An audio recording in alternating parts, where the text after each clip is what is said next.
Hello, I'm Terrel Platt with the CattleFax Closing Bell. Today's Closing Bell is sponsored by CattleFax, the deciding factor. The recent strength in cattle prices across the complex have many eyeing indications of when expansion will begin to take place. Fed cattle prices have surged into new record highs. Feeder cattle and calf values have followed suit, but have not exceeded the levels during the last cycle highs yet. While supplies are tightening, the next big shift higher will come when weather begins to allow for more robust heifer retention than is being currently seen today.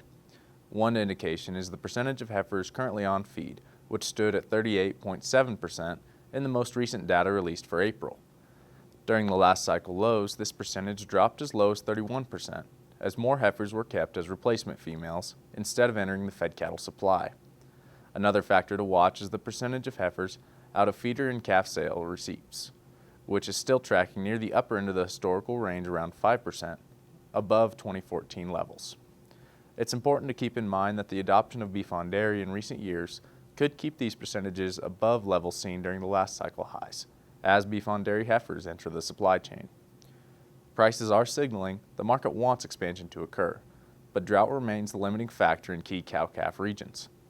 Even with the shift to El Nino, heifer retention may not begin to meaningfully increase until this fall or early 2024.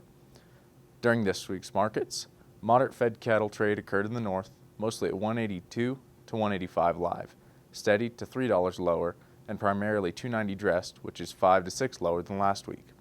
Active volumes traded in the south at 180 live, which is $2 softer than the prior week.